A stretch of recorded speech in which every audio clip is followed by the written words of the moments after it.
Okay, here we are in a warehouse full of supercars. Stephen, tell me, what is the secret truth about supercar hire? It's a strange world, and when you're competing against lots of brokers and individuals that claim to be a supercar hire company, it makes it hard work. So what we try and do is we don't so much have a unique selling point. We try and be pretty black and white and open book. As you can see today, we do have vehicles on site. You did a lot of phoning around from your bedroom last night, didn't you? Yeah. I called about 25 companies. Yeah, I need some cars for the pictures. It is a Friday today, so we're lucky to even have a few of these here.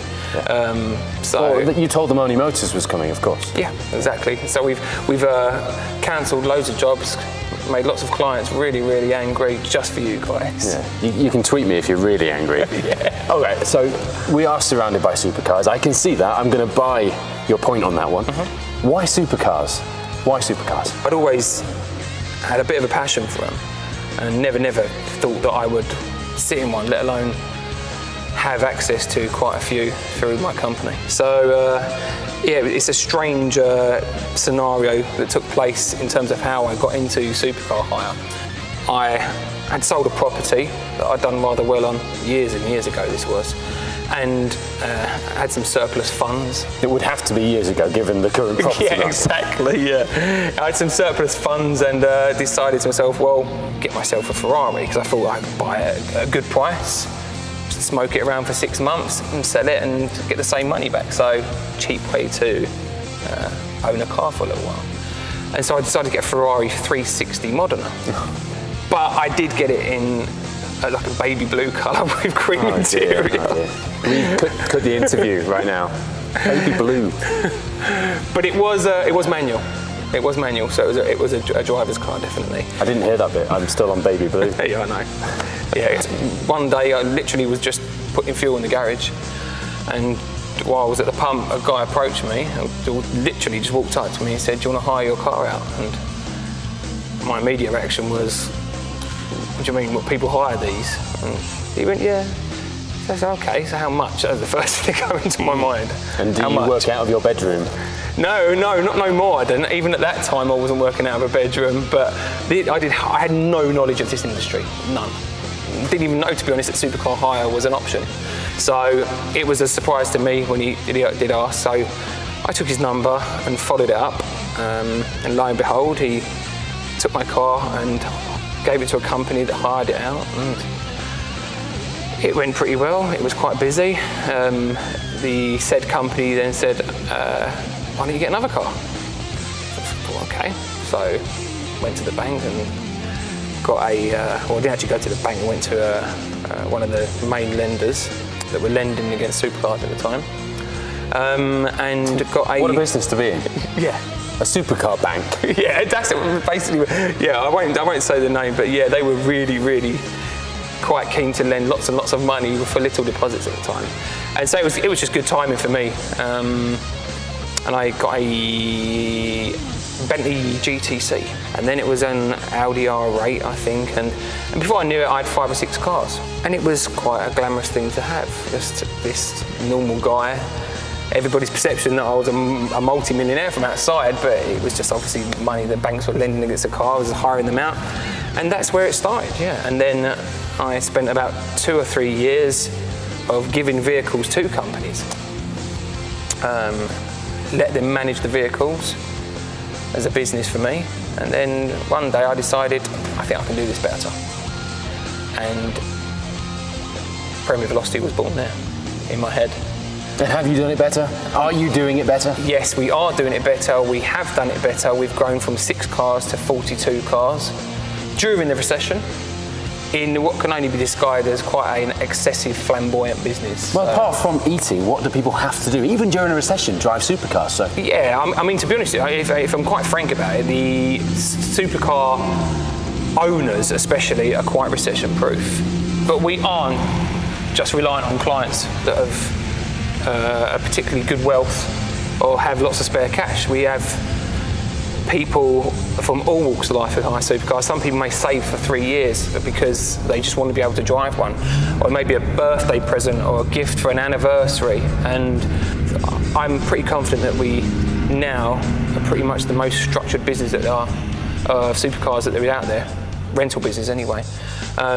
We took over our leading competitor a year ago, so we bought them out. That's usually a good sign. I have to say my selfie that I tweeted earlier will make me look pretty recession-proof.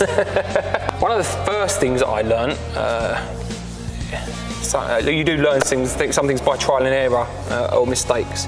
And one of the first things was, don't ever have a supercar that's for rental that is a manual. There are a lot of people that think they can drive cars pretty well. And by driving a car, I mean changing gear. But the actual reality of it is that we were going through clutches like nobody's business and gearboxes. And unfortunately, the supercar manufacturers are very tough on anything that looks like wear and tear. Yeah. I mean, to give an instance, I got a Ferrari 430 Spider, and after it was brand new, 0 miles, and it needed a new clutch at 800 miles, where a customer had burnt the clutch out. And they wouldn't cover it under warranty, and which is understandable because it wasn't a warranty issue, to be honest. And even back then in 2006, that was, off memory, almost £4,000, maybe £4,500 for a clutch. So that's a pretty expensive mistake. So, as a business, it's hard to maintain those sorts of costs. You try and pass on to the customer, but there's only so many costs you can pass on to the customer before they'll never hire from you again. So the decision was made quite early. Don't ever get a manual supercar if it's for rental. And there's no such bad thing when you're sat on a yellow and a blue supercar. No, exactly. In fact, I think most people drive supercars to be seen, not to fade into the background or mix into the rest of the cars. Some people say, well, no, I'm not being flash.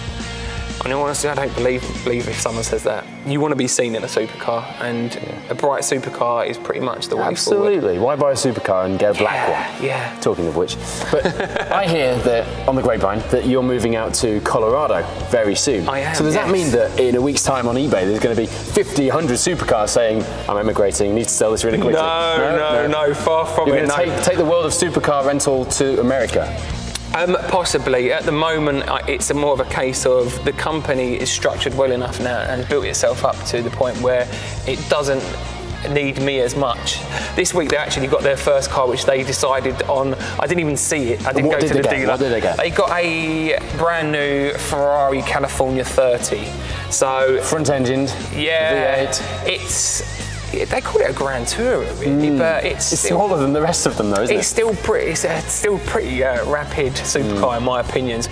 They got a good car and they got good colour choices, and so I feel like, your babies. They don't need me. Well, in America, all they drive is Mustangs and Camaros, so you're going to have to get some Z28s and some Shelby GT500s, and there you have it, an American. Well, they have got quite a good market over there, a good supercar rental market, but it's very, very defined in terms of location. So it's literally LA, Vegas and Miami, and there will be companies just like Premier Velocity out there. There's quite a few out there, so they have got an underbelly industry out there.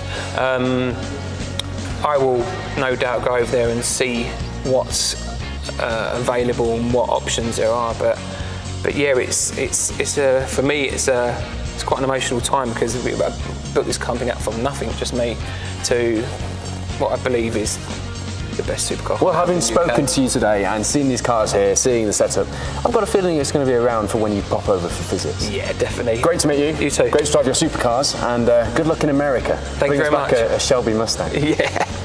That's all from Premier Velocity and Only Motors.